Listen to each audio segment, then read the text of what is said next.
In the winter months, the local community center is where lots of folks come to take part in sports or take a dip in the pool.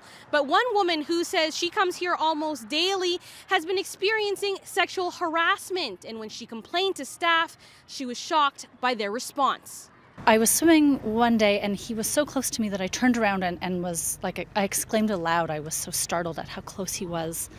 He was to my legs, my bare legs, because let's also remember that I'm in a bathing suit. For weeks, Lindsay Ziervogel says she's been watching a male swimmer get uncomfortably close to women in this community pool, leering at them from under the water, even swimming between their legs.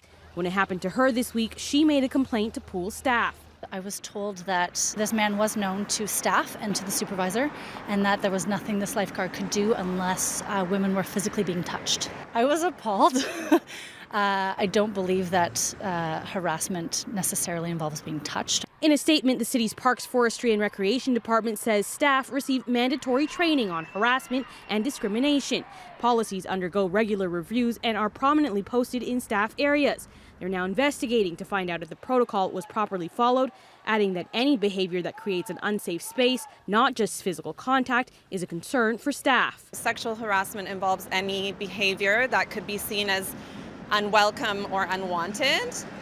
So that could include, inappropriate staring, invading somebody's personal space. Janina Fogels with the Human Rights Legal Support Center says the Human Rights Code requires facilities like pools and gyms to make sure their spaces are harassment-free.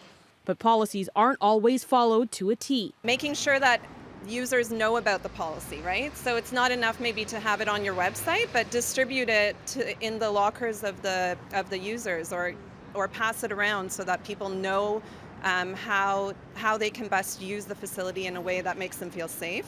Ziervogel says this isn't just about this incident at this pool. She hopes to spark a wider conversation about what sexual harassment can look like and about taking complaints seriously.